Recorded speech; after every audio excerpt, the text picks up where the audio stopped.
We pay homage to the Blessed One, the Compassionate One, the Gautama Supreme Buddha. Sadhu, sadhu. We also pay homage to our teacher, Lokaswami Nohanse, who gives us all these opportunities to learn the pure teachings of the Buddha and make powerful merits to our life, and also who teaches us the path to attain Nibbana. Sadhu.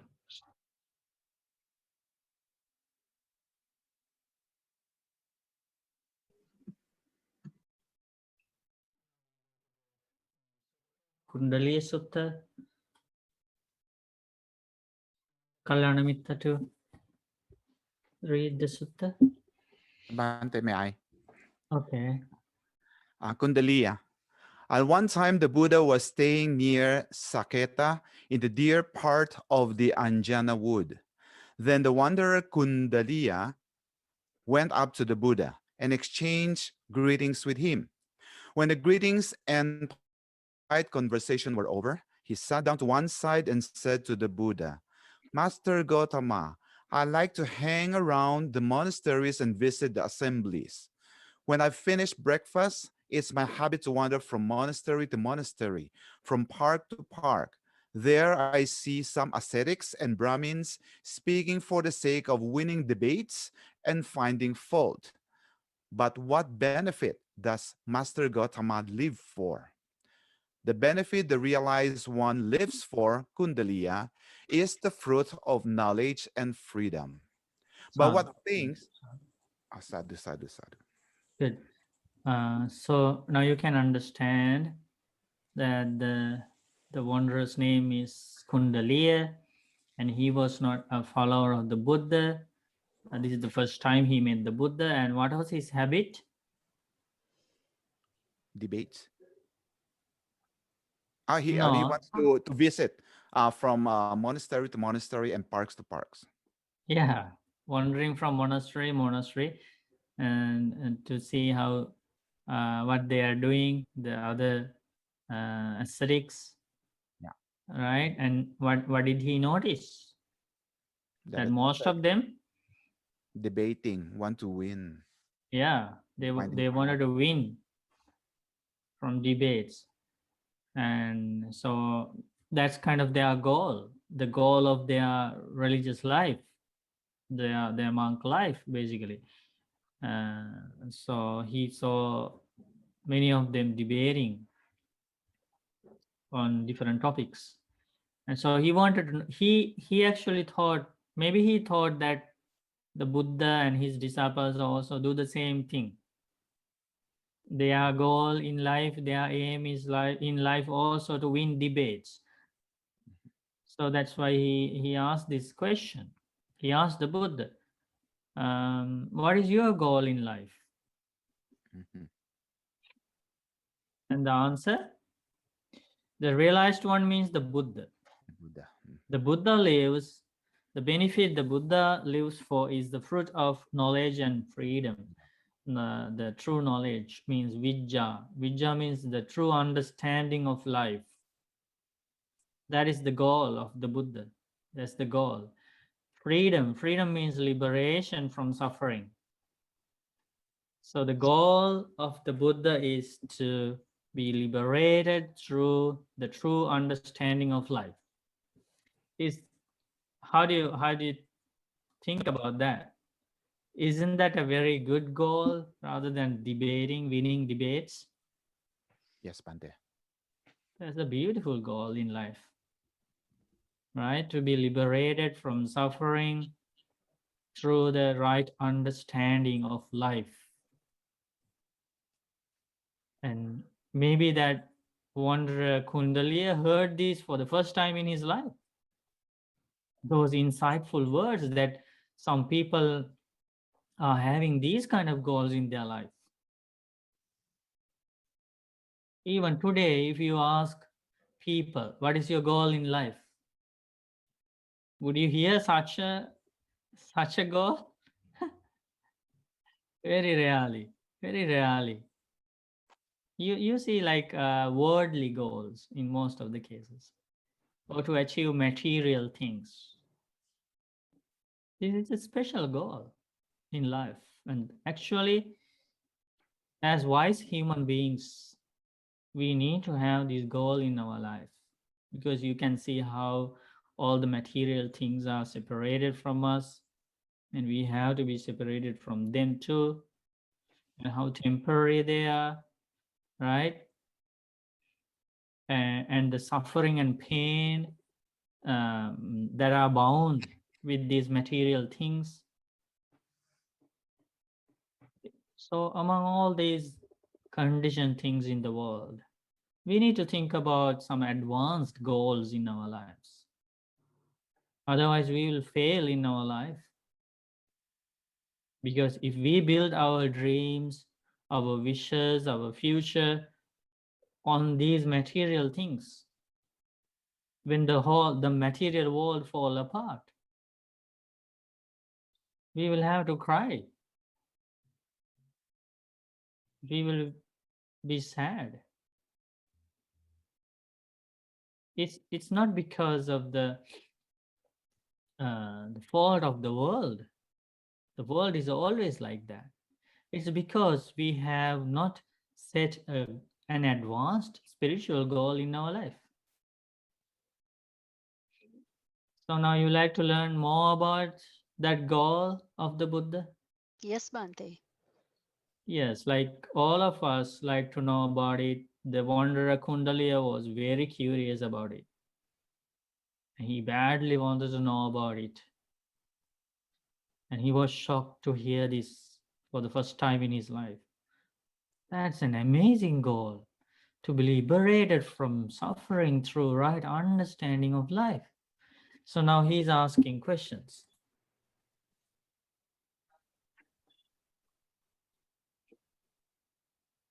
Another Kalyanamitta to read?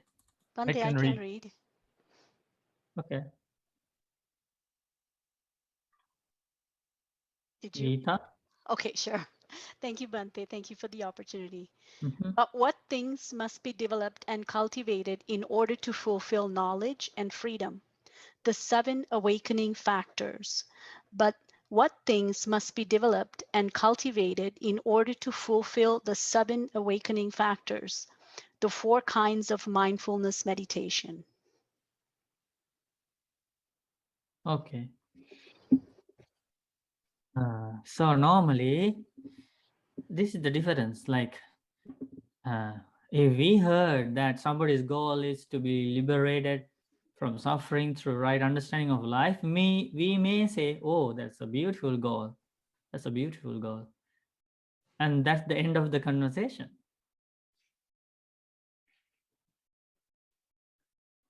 But think about Kuṇḍaliya.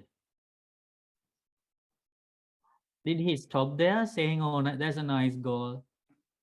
Did he stop there? No. He wanted to know how to get there, how to achieve that goal. So that is why he asked, what did he ask?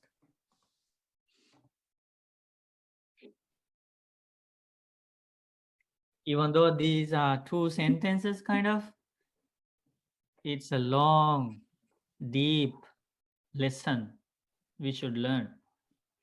So what things must be developed and cultivated in order to fulfill true knowledge and liberation, freedom? Answer? The Buddha answers the 7 awakening factors. So first we need to learn about it. Maybe it is described in the same sutta. Is it described? Did anybody read it? Yeah, I did. It's not really described in detail. No? I mean, it just roughly goes over it Oh yeah. towards the end, but not in detail.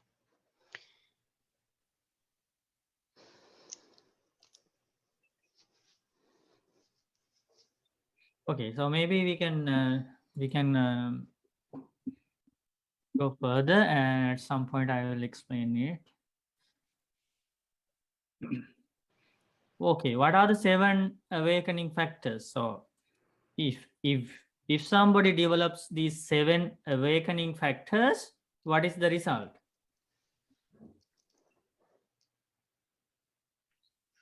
You can fulfill knowledge and freedom. You can fulfill knowledge and freedom. That means that's the end of the practice. You have been liberated. Mhm. So what is the immediate the factors, the supporting factors for the liberation? 7 awakening factors, right? Mhm. So that's already in this sutta. I will explain them later. But for now, if you like to write it down, you can write it down, or you can just learn. So these are the 7 awakening factors. First one, awakening factor of Mindfulness. mindfulness. In Pali, Sati Sambojjhanga. Sati Sambojjhanga. We are going to learn the meaning of these things, okay? Buddha has explained the meaning of these things in detail in other suttas, so I'll teach you them one by one. But for today, for now, just learn the word. Sati Sambojjhanga means awakening factor of mindfulness. So we need to develop that. What is the second awakening factor? Investigation of principles. Yeah, in Pali, Dhamma, which is Sambojjhanga, awakening factor of investigation. And the third enlightenment factor or awakening factor is the awakening factor of energy or effort.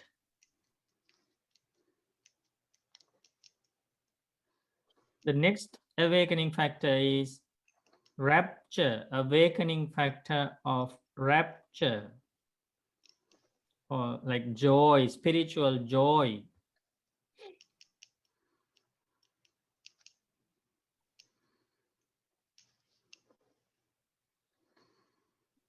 And the next one is the awakening factor of, okay, so the first one in Pali, Sati Sambojjhanga, second one in Pali, Dhamma Vicaya Sambojjhanga, third one in Pali, Virya Sambojjhanga, fourth one in Pali, Piti Sambojjhanga, and the fifth one, Asaddhi Sambojjhanga, awakening factor of tranquility. Tranquility of the body, tranquility of the mind, and we will learn them, okay? Next one is Samadhi Sambojjhanga. Samadhi Sambojjhanga, awakening factor of concentration related to meditation. And the next one is awakening factor of equanimity, Upekka Sambojjhanga. Upekka Sambojjhanga. Is that difficult? Don't forget you are in the deep Dhamma class, okay? So you have to learn them patiently. So no, Buddha very clearly explained about those things, okay? So what was the question of the Kuṇḍaliya? How to attain your goal, right? How to attain your goal, how to attain liberation through knowledge. And the answer? 7 awakening factors. Yes, by fulfilling the 7 awakening factors. That means when you practice these 7 awakening factors, for example, when you practice meditation, you develop many of those awakening factors. You train in those things. Like, for example, like Sati Sambojjhanga, the awakening factor means these factors lead you to enlightenment. They are supporting factors. So mindfulness, you already know about it, like when you practice 4 foundations of mindfulness. So you are developing that awakening factor. Dhamma Vicaya, investigating, like we learn about lots of like insightful things about the Dhamma, about 6 sense bases, dependent origination, cause and effect mechanism, that investigation, awakening factor of investigation. Dhamma vichaya virya. And when you develop this mental energy, effort to abandon unwholesome qualities and to develop wholesome qualities, that becomes an enlightenment factor, awakening factor of energy. And when you proceed with the path, the spiritual path like this, a different kind of happiness arises in your life. That is different from what you have been experiencing so far in your life. While eating delicious food, drinking, dancing, singing, listening to music, doing all these things, you experience some kind of happiness, and that's called an inferior happiness or a worldly happiness. But interestingly, when you practice the spiritual path, that is nothing to do with the gratifying the five senses. Still, you experience a happiness which is unbelievable, because the majority of people think that the only way to gain happiness is to gratify these senses through visual objects, sounds, smells, tastes, tangibles. People think that's the only source of happiness. But when you follow this path discovered by the Buddha, you will realize there is another realm of happiness. And that's far beyond this worldly happiness, and it is not a temporary kind of happiness, and it's increasing day by day, day by day. And that when you experience that happiness is called and that happiness, even that happiness acts as a supporting factor for enlightenment. That happiness pushes you towards that path, towards that goal. About the worldly happiness, Buddha says you must be afraid of that. It's like a trap of Mara, trap of the evil one. Don't chase after that happiness. That is the message of the Buddha. But this happiness coming through the practice of the Noble Eightfold Path is very safe, because it's grounded, it's based on wholesome qualities. This happiness comes when you do good things, when you help others honestly, when you practice generosity, giving and sharing, when you keep precepts, so you know that everybody around you is safe, you don't harm anybody, you don't steal anything, you don't cheat anybody.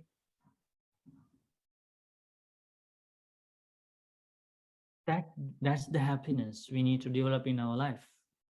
And the happiness that comes when you see the world as it really is, when you see the impermanent world as impermanent, when you see the changing nature of the world, the conditioned nature of the world, and when you see that how the clinging, craving, desires lead to pain, more and more pain, and you think about the detachment, and you want to cultivate detachment, renunciation in your mind, a different kind of happiness arises.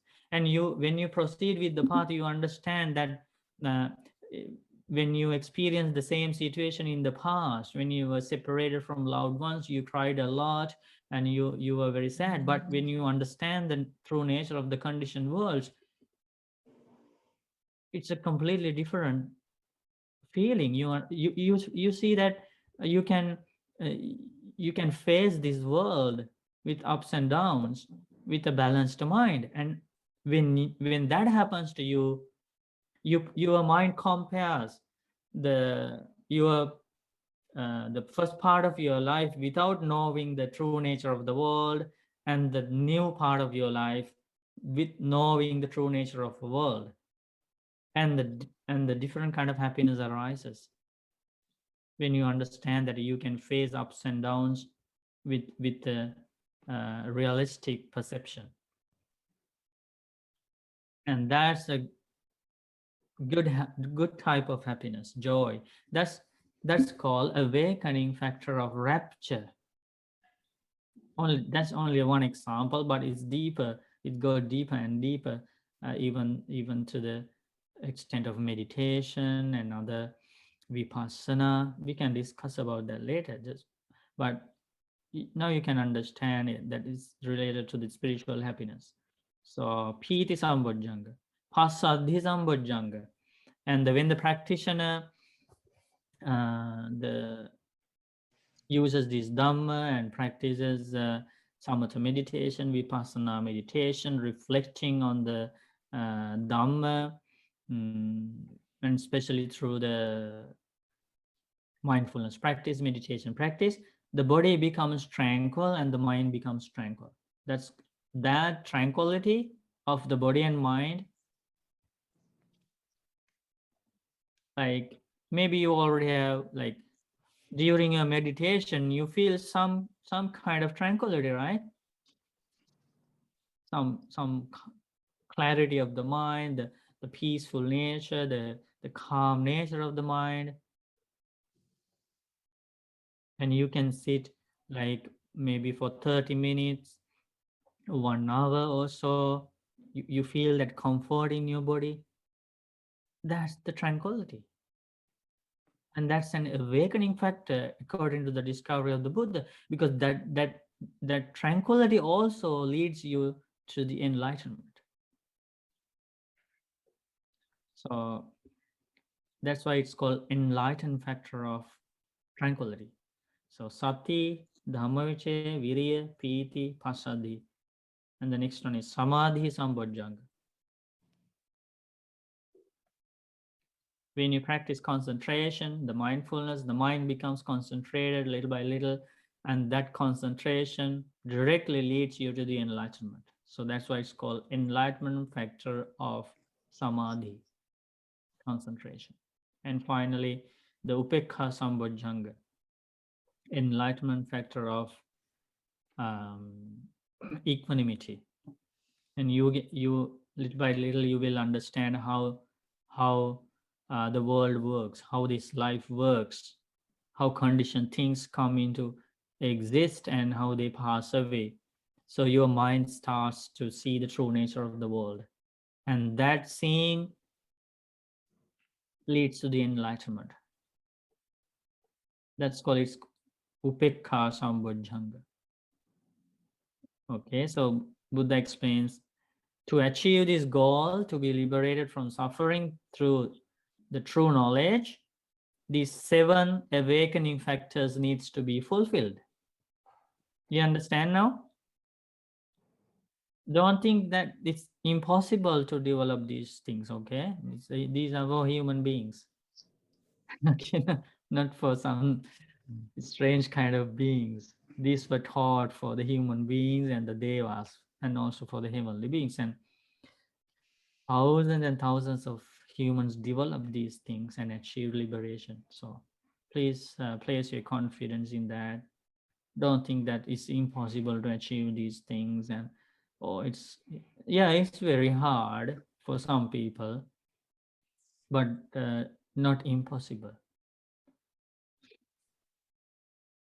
And Kuṇḍaliya, the one who is conversing about these deep things with the Buddha, he wanted to know further, because now this is the first time he's learning these things in his life. He is amazed with these answers. So he further questions. What is his next question? What things must be developed and cultivated in order to fulfill the 7 awakening factors? Answer? The 4 kinds of mindfulness meditation. 4 kinds of mindfulness meditation. Chattaro satipatthana. That's a very famous topic in the meditation kind of programs, right? Satipatthana, 4 establishments of mindfulness, 4 types of meditation, or So we are going to learn them in details. For now, you can just understand that in order to develop the 7 awakening factors, one should develop, and there is an easy way to do that. Like if you think, okay, how to develop these 7 awakening factors, and you have an easy way to do that. How to do that? If you develop the 4 things, those 7 awakening factors are naturally developed. Isn't that a good news? So now you can develop these 4 factors.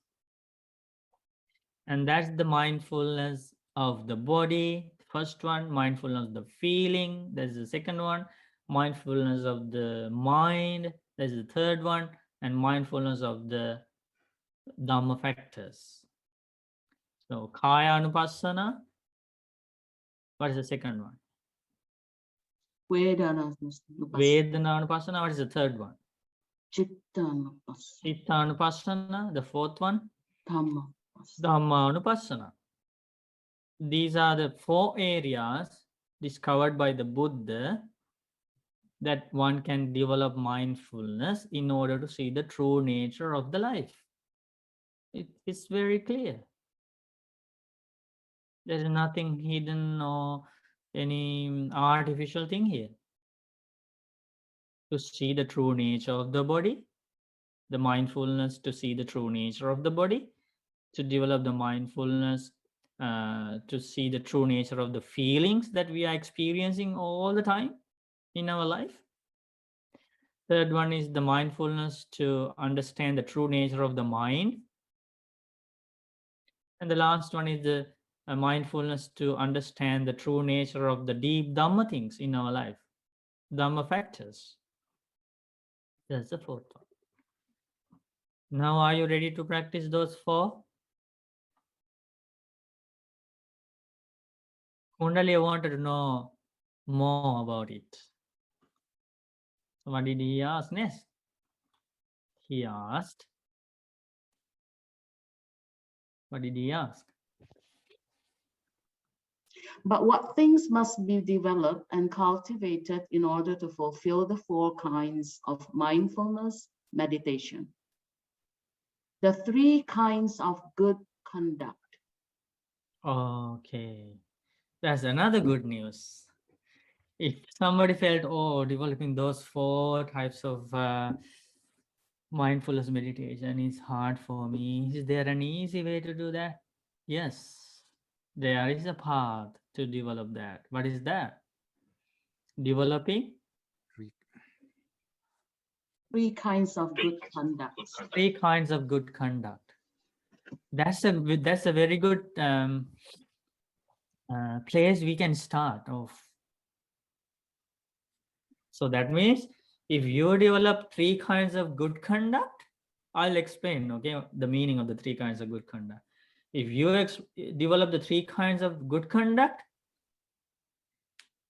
that is the path to develop 4 types of mindfulness meditation. When the 4 types of mindfulness meditation are developed, the 7 awakening factors are naturally developed. When they are fulfilled, the 7 types of awakening factors, 7 awakening factors are fulfilled, you are liberated. Isn't that straightforward?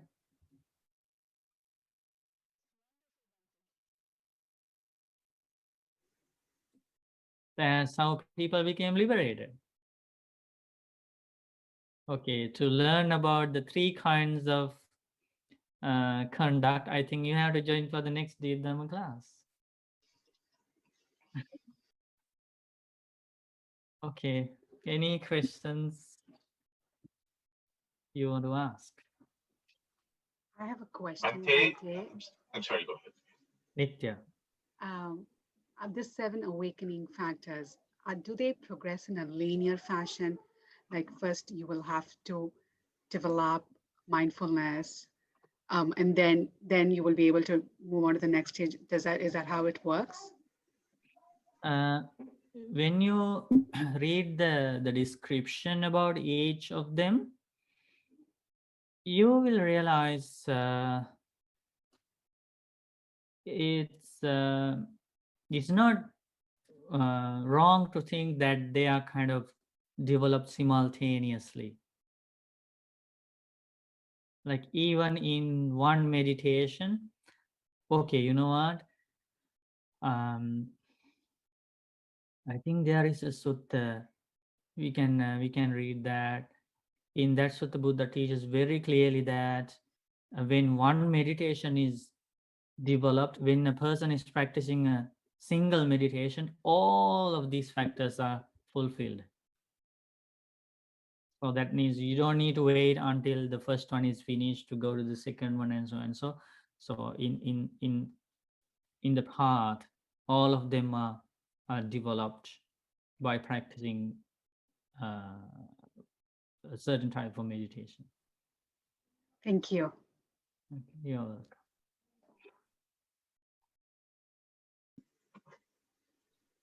Any Okay, other I have a questions? question. Mm-hmm. But Okay, did you say, did everybody say sadhu when we finished the Dhamma talk before going to the Dhamma?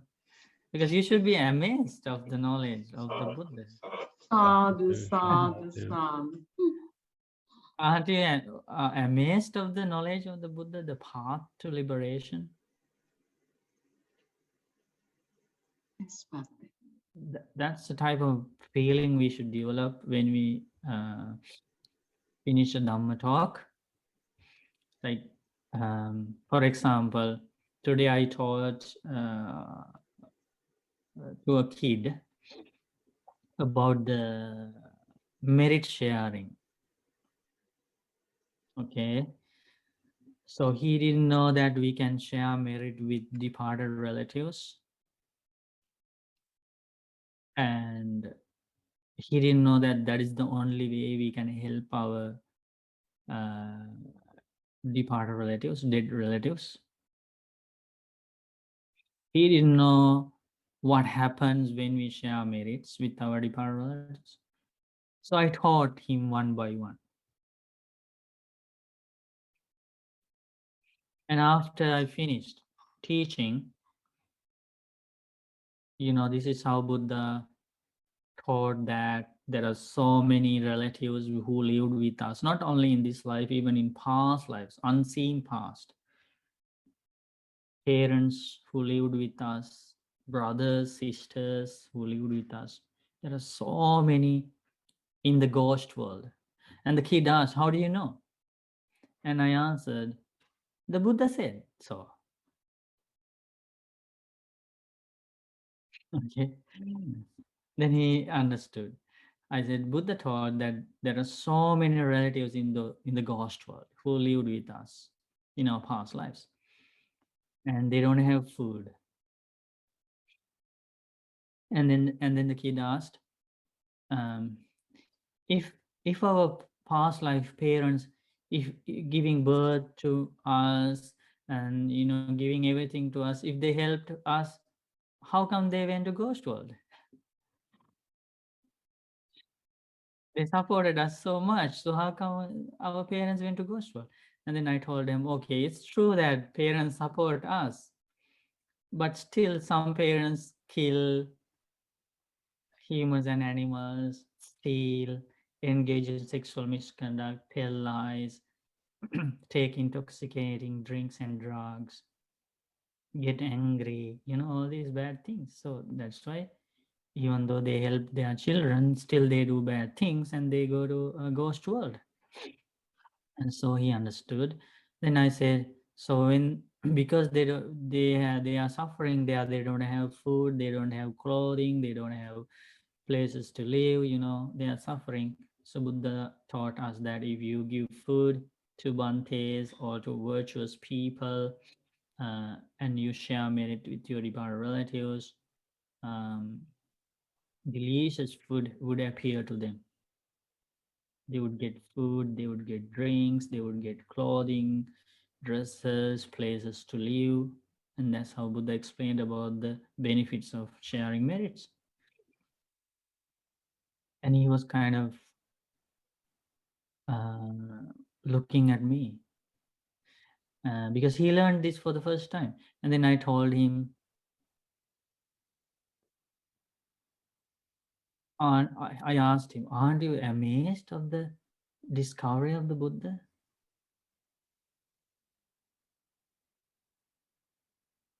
And he was about to ask another question actually, as soon as I finished.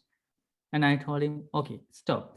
Before asking the question, aren't you amazed of the discovery of the Buddha?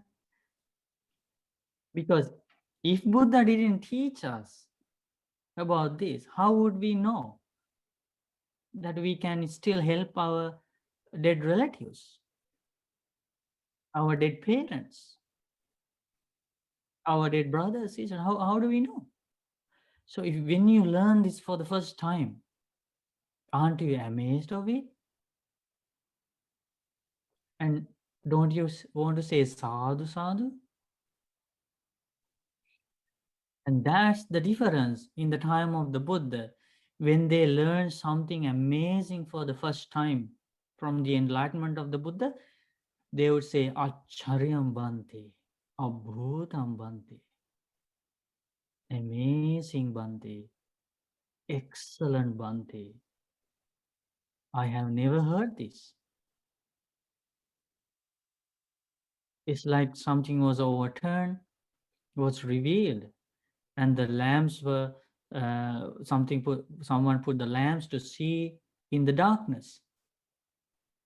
This is the first time I learned these things.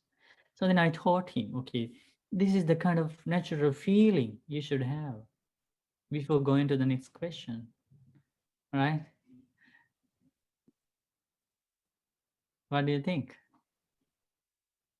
We're very Bhante. blessed. We're very blessed to have you teach us, Bhante. Sadhu, sadhu, sadhu. Sadhu, sadhu, sadhu. No, I mean, like, it's truly rare, right? To learn to Absolutely. information Yes. and the path to enlightenment. Yeah.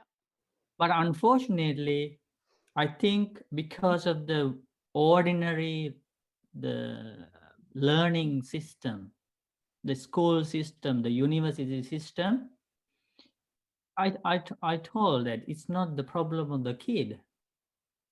It's not the problem, it's not the fault of the children. It's the learning system for years and years from our childhood. We learn in a certain way. But the teachings of the Buddha is not in the same category. You can kind of like argue, or you can use the ordinary teachings to debate, win the debates, defeat somebody or whatever, right? But the teachings of the Buddha are not for that, not meant for that. This is something we have gone for refuge to. We say, Dhammang Saranang Gacchami.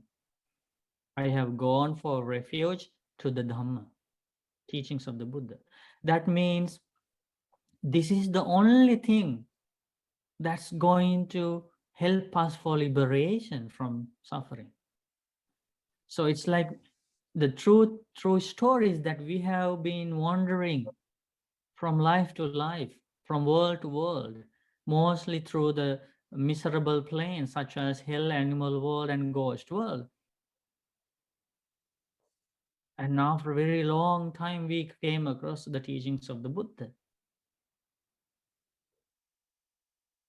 And we realized that this is the only refuge, this is the only solution to end suffering. And we accept that teaching in a different manner. Not in the same manner we accept the ordinary teachings, studies we get in colleges, schools, universities, and other institutions, right? This is something we have gone for refuge to. We think this is the only way out. Yeah, so Hey, yes. I go for refuge, and I believe, and I see a lot of things of what the Buddha says.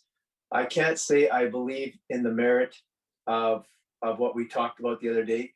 but how I look at it is I don't see it right now, but I look at it, is it detrimental for me to do it? And I don't see any problems with me doing it.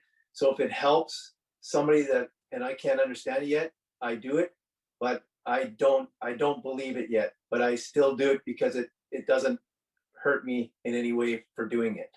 Yeah, that's a good way of thinking. You know, I learned that when one brother, when he wanted his other brother to learn the teachings of the Buddha, the same thing he asked his brother. Do you see any danger of following these words of the Buddha? If you see a single danger, tell me. Right? That's what he asked. And the brother answered, I can't point out even a single thing that's going to harm my life if I practice.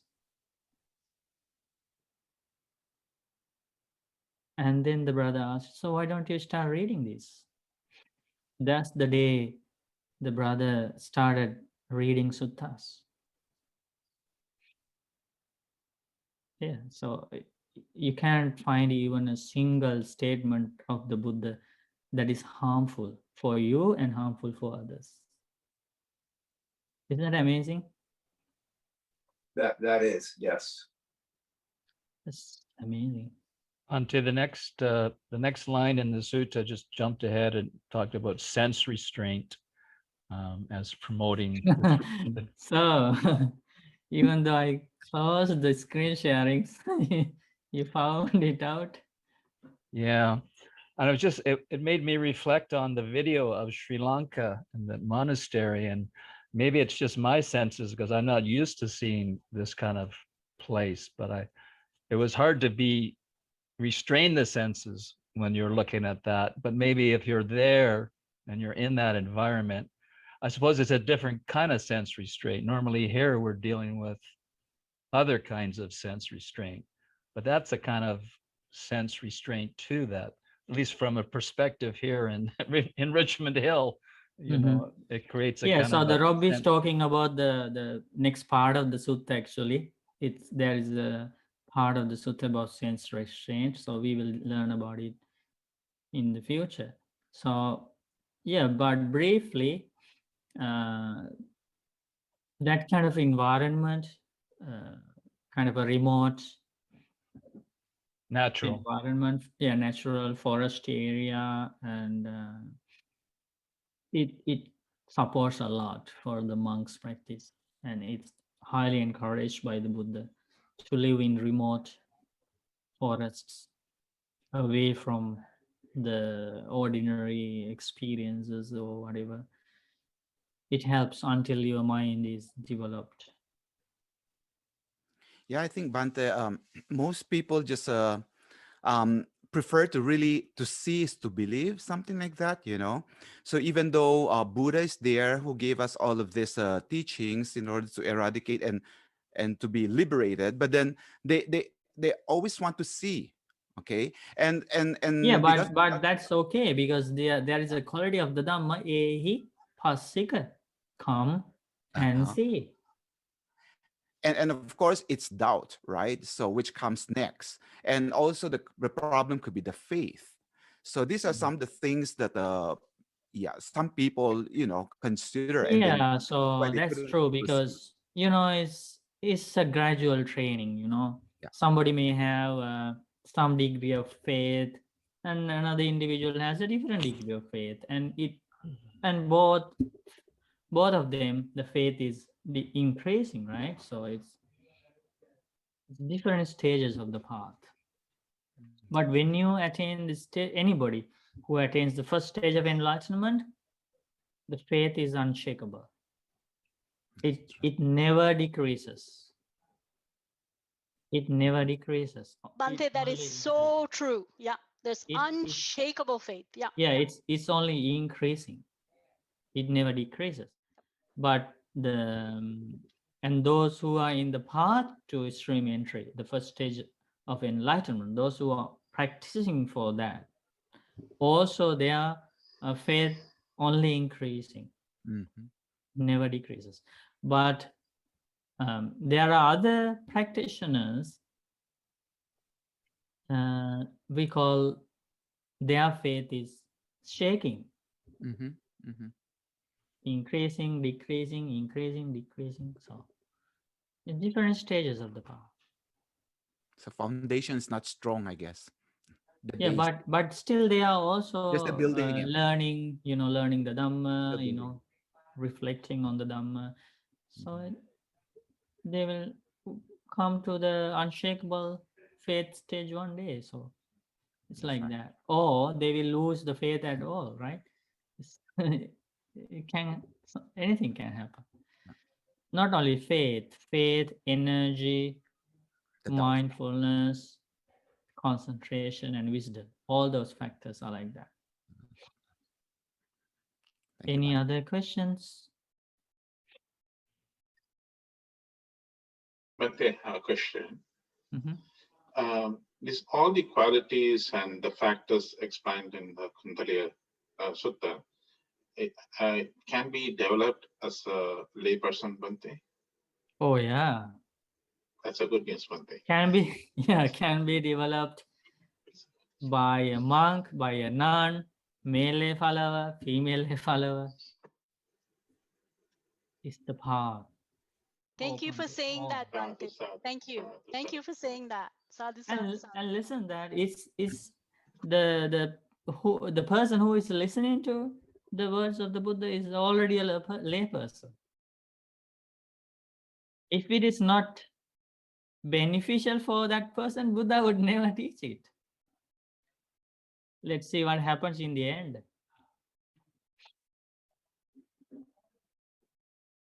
Yeah, like okay, do you agree that lay people can come to the first stage of enlightenment, Yes, Bhante. second stage of enlightenment, Yes, Bhante. third stage of enlightenment, Yes, Bhante. fourth stage of enlightenment? Not as a layperson.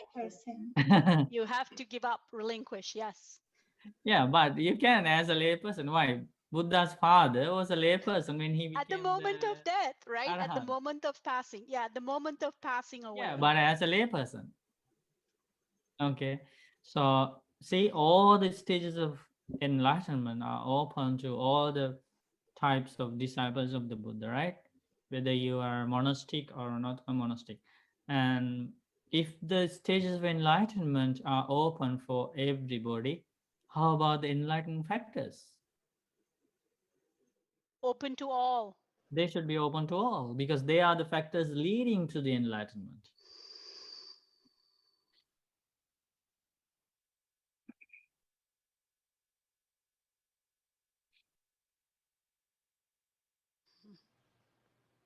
And because, yeah. Any other questions? Yes, Bhante, I have a question. Kaila? Kayla. Kaila, okay. So it's a little off topic, but I've been thinking about this for a while. I was wondering, is there a fixed amount of beings in every realm, or does the number of beings change?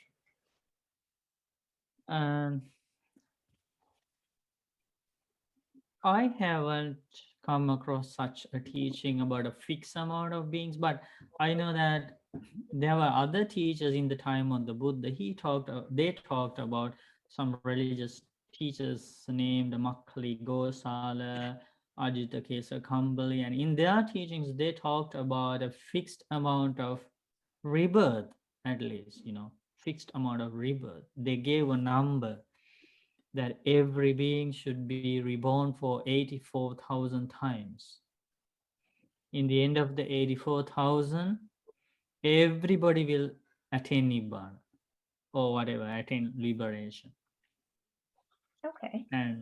But Buddha never talked about that. Buddha never taught like that. And Buddha, according to Buddha's understanding, there is no such thing like it's, for example, in the animal world, like in the human world now, the population we have calculated, right? We say this many people live, but think about the animal realm. How many animals are born in a day? How many animals die in a day? Yeah, Buddha didn't talk about a fixed amount of beings. Okay, thank you, Bhante. Sadhu, sadhu, sadhu. Okay, good. One day I had one more thing. Sorry, I'm on a roll here today. No, You asked the question earlier about going to Sri Lanka, and I guess against the current here today. I think it would be okay, but I look at it, the Dhamma's everywhere. The Dhamma's in the trees here. The Dhamma, the rise, you can see it everywhere. And I think it doesn't matter whether you get there or not. It's everywhere. Just like I think the Buddha is everywhere. We just don't quieten our minds enough to hear him. I think it's everywhere around us, and we don't have to go to places searching for it. We just need to look at where we are and what's going on around us. yeah, definitely we should search for one place, at least. One place. What do you mean by search for one place? The place where the Kalyana Mittas are. Oh, okay, I see. Yeah, I understand. Yeah. Because this Dhamma understanding will not come from our heart. It will not come from our heart. It comes from one person's heart, only one person's heart. It's the Buddha's heart. Because Buddha realizes this Dhamma without the help of a teacher. That's only for the Buddhas. For the rest of the generation, there should be somebody, a physical, a live person to communicate. Somebody should teach us the Buddha's teachings. And the So, people like you guys, so like the monks, like the conduit. Like monks, nuns, or a Kalyana Mitta lay person, right? So, for example, let's say in a simple way, let's say you like to move to another country, okay? And my advice for you is that don't focus only money. Let's say for a new job or whatever, okay? Don't focus only money. See if you have Kalyana Mittas, a Dhamma friends who can associate with, who you get to see frequently. That's the most important thing. Because when Venerable Ananda Bhante told the Buddha, Bhante, I feel like this, the half of the path to enlightenment depends on the association of Dhamma friends. Buddha didn't agree. And Buddha said, don't say that again. Ananda, don't say that again. It's not the half. It's everything. The entire path, everything, the whole path to enlightenment depends on the people who you associate with. It depends on the Kalyanis. Okay. Yeah. Yes. Thank you very much. But we can still go to Sri Lanka and worship lots of stupas with Buddha's relics. Because in Sri Lanka, like for example, here in Canada, huge country, I don't know how many stupas are there. Like we have one in our monastery in Toronto branch, and maybe 2, 3, maybe I don't know. But in Sri Lanka, not 10 stupas, not 20, not 30, not 40, not 50, not 60, not 70, not 80, not 90, hundreds of stupas with Buddha's relics. Buddha's collarbone relic, Buddha's forehead relic, Buddha's tooth relic, Buddha's hair relics. That's amazing. How many people will join with me to go to Sri Lanka? Okay, good.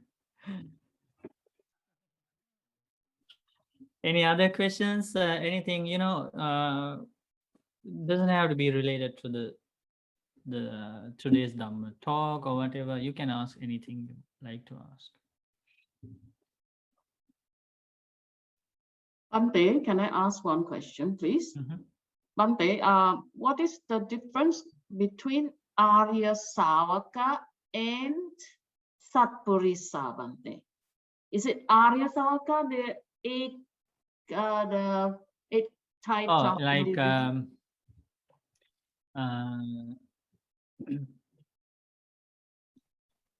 there are Sappurisa qualities like Yes. grateful, qualities of a grateful person. For example, when the Buddha, he was journeying in this samsara, he was a Buddha to be, as a Buddha to be, he had lots of Sappurisa qualities, the qualities of a grateful person. But when we learn about the Arya Savaka, noble disciple, one can become a noble disciple only when that person gets to learn the teachings of the Buddha, and it should be in the Buddha's dispensation.